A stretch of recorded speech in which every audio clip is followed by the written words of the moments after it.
Today I'm talking with Manav Mehan, the Agile lead at TCS, and Debbie Wren, who is Systems and Software Engineering Competency Lead for Europe.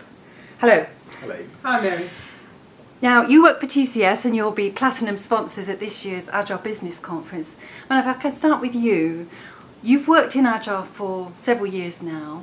Yes. What's your feeling about where Agile is going in the market? Sure. So it's certainly been a very interesting journey, going back almost like a decade when the first time I ventured into Agile ways of working. And the small sort of co-located teams working for organizations who were sort of cutting edge, using it even for prototyping or some sort of web development, to a point where last few years have been spent in really large complex organizations. The ones who are fairly late adopters to anything, are fairly risk adverse, and sort of wanting to do an organizational transformation and implementing more of sort of agile principles and values than just it used to be mechanics sort of back in the day.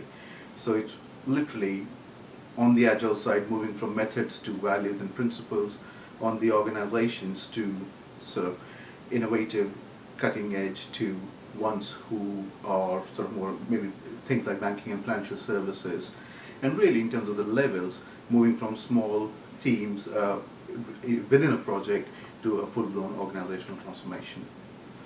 And where do you think the real difficult hurdles still lie for organisations willing to go ahead with this sort of transformation? That's actually quite an interesting question. What tends to happen is naturally smaller teams in different parts of the business have different levels of maturity, so they can all move a level or two up on their own pace.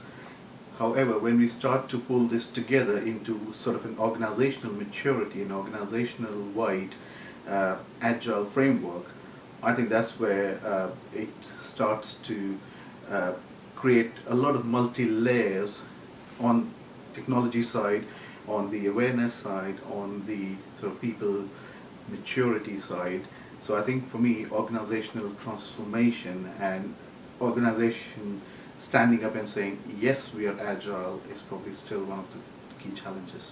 Mm-hmm. Debbie, can you give us a little taster about what you'll be talking about in your keynote? We're basically going to touch on something which seems to have taken off over the past year or so, which is around the digital arena, where we are focusing the attention around big data, customer, social networking, and having a look at how the desires of an organisation to move more towards embracing these new techniques and approaches, how that really relates itself to Agile, and how Agile, which has previously been seen as maybe reaching its peak, is now taking on a life of its own, and in fact the emphasis on Agile is probably now coming out in other parts of the organisation where previously it has been a set of practices which really hasn't been considered. So do you think that we are seeing Agile being looked into, as it were, by sort of board level people these days, or is it still something that's sort of lower down in the organisation? I think the recognition is there at the board level. The desire to have Agile for business, if you like, is the appetite is definitely there, and we've seen more of a pull from customers who we're working with in as far as that's concerned.